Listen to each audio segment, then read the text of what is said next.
All right. This is interesting. You'll want to listen to this. So, in Leviticus 16, dealing with Yom Kippur, or the Day of Atonement, God teaches his people about this ceremony, which basically at the end of the year, all of their sins would be atoned for. And the high priest would have the sin of God's people transferred on himself, and then he would transfer their sins onto a scapegoat. And the scapegoat would be sent out of the city. Now, to pick this scapegoat, there's actually a bull offering, I believe, that was offered to Yahweh. But then there were two goats. One would go to Yahweh as a sacrifice. The other would be the scapegoat sent out to the wilderness. Now, what's interesting, the goat going out in the wilderness isn't just sent out. It goes to a demon called Azazel. Now, Azazel is a lord or demon, I should say, in the desert, particularly linked to goat demons. So this goat demon gets a goat, and Yahweh tells his people to cast lots. The high priest casts lots over these goats. And I'm thinking, why does he need to cast lots?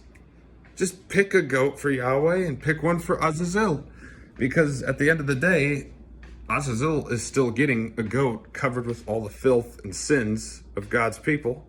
And Yahweh is getting a good goat, a nice sacrificed goat.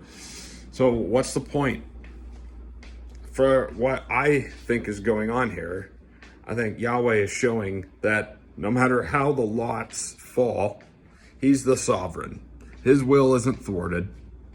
And so in this particular instance of the Day of Atonement, he has this pagan method. If you look at divination, for example, that's a pagan method, casting lots. That's all it is. I mean, take geomancy. You draw some lines in the sand, you throw your stones, you gather your data, and then you can start taking a reading for your binary yes or no question, and the forces that be, or the spirits, will give you your answer. Now we know from the biblical worldview that's demons.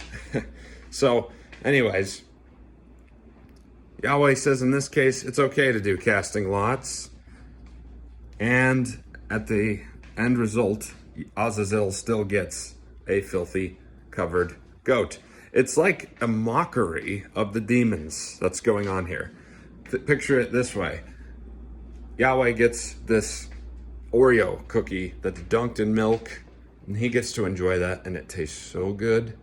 But the demons, Azazel, he gets an Oreo that's dunked in the filthy bathwater of God's people after they've been cleansed of their sins.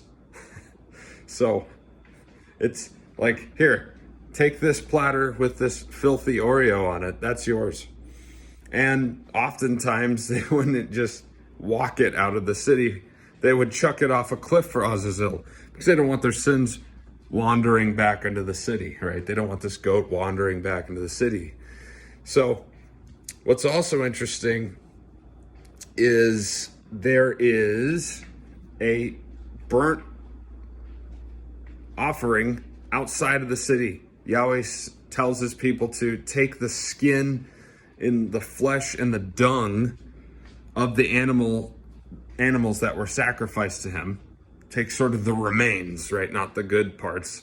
Go outside of the city and light a fire with that. So I almost wonder if that is also a mockery to the demons. Like, Yahweh gets this nice temple, nice altar, incense, spices, sweet aromas, sacrificed to him, and there are no spices to cover the smell of dung and burning flesh, for the demon's altar. I don't know. I think it's interesting, and probably every year God's reminder to Azazel and the demons that he's the real top dog God. They're all false gods that need to bow the knee.